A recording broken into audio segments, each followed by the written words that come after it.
बच्चों, मैं हूं अलका और आप सुन रहे हैं आज की कहानी। आज की कहानी का नाम है साहसी की सदा विजय।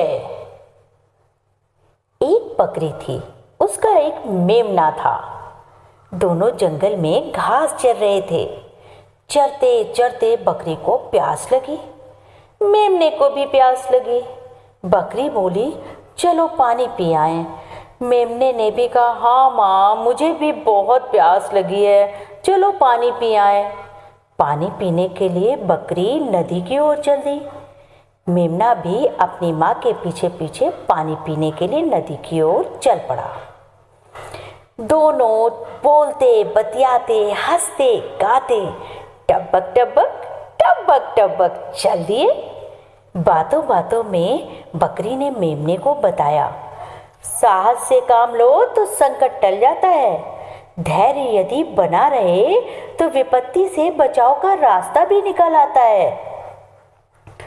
माँ की सीख मेमने ने गांठ बांध ली। दोनों नदी के तट पर पहुंचे। वहां पहुंचकर बकरी ने नदी को प्रणाम किया। मेमने ने भी अपनी माँ को देखकर नदी को प्रणाम किया। नदी ने दोनों का स्वागत कर उन्हें सूचना दी, सुनो, भेड़िया आने ही वाला है, पानी पीकर फौरन घर की राह लो। यह सुनते ही मेमना बोला, भेड़िया तो बहुत गंदा है, वह मुझ जैसे छोटे जीवों पर बहुत रौब झाड़ता है और मारकर हम जैसे जीवों को खा भी जाता है, और वह बहुत घमंडी भी है। तुम उसे अपने पास क्यों आने देती हो? पानी पिलाने से मना क्यों नहीं करती?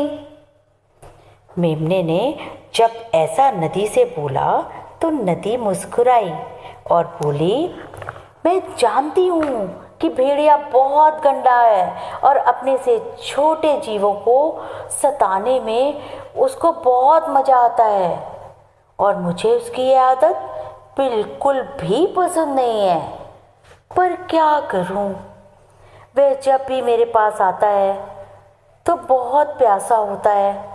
प्यास बुझाना मेरा धर्म है, मैं उसे मना नहीं कर सकती। बकरी को बहुत जोर की प्यास लगी थी, मेमने को भी बहुत जोर की प्यास लगी थी। दोनों नदी पर झुककर पानी पीने लगे। नदी का पानी बहुत शीतल था और मीठा भी। बकरी और मेमने ने पेट भर के पानी पिया। पानी पीकर जब उनको बहुत अच्छा लगने लगा तो उन्हें लगा, एक बार हम थोड़ा सा पानी और पी लेते हैं। तो जैसे ही झुककर पानी पीने लगे तो नदी उनसे कुछ कहना चाहती थी, मगर दोनों को पानी पीते देखकर चुप रही। बकरी ने भी पानी पिया और मेमने ने भी पानी पिया। पानी पीकर जैसे ही बकरी मुड़ी, उसे जोर का झटका लगा। लाल आंखें, राक्षसी डील डॉल वाला भेड़िया उनके सामने खड़ा था। उसके शरीर का रक्त जम सा गया। मेमना भी भेड़िया को देखकर घबरा गया। थोड़ी देर तक दोनों को कुछ समझ नहीं आया कि वो क्या करें। तब तक भेड़िया बोला, अरे वाह, आज तो ठंडे जल के साथ गर्मा गर्म भोजन भी है।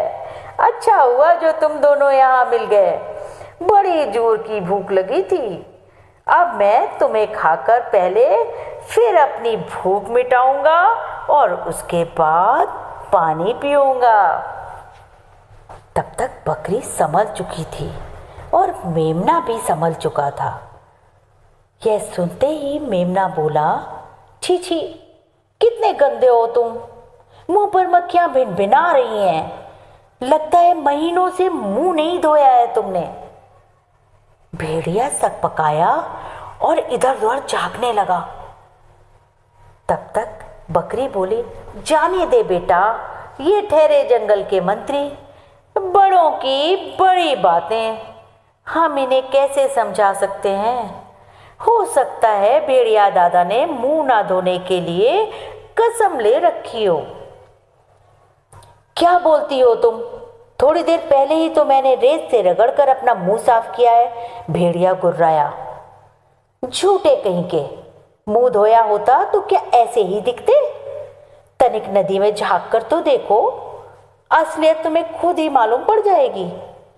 हिम्मत बटोर कर मेमने ने भेड़िए से बोला। भेड़िया सोचने लगा, बकरी पड़ी है, उसका भरोसा तो नहीं कर सकता। हो सकता है वो चालाकी कर रही हो, पर यह नन्हा मेमना भला क्यों झूठ बोलेगा? रेत से मुंह रगड़ा था, हो सकता है वहीं पर गंदी मिट्टी से मेरा मुंह सन गया हो। मैं इन्हें ऐसे खाऊंगा तो नाहक गंदगी मेरे पेट में भी चली जाएगी। फिर नदी तक जाकर उसने उसमें झांक कर देखने में सोचा, कोई बुराई तो नहीं है। ऐसा संभव नहीं कि मैं पानी में झांकूं और ये दोनों भाग जाएं। हाँ, भाग कर जाएंगे भी कहाँ, एक झपट्टे में पकड़ लूंगा।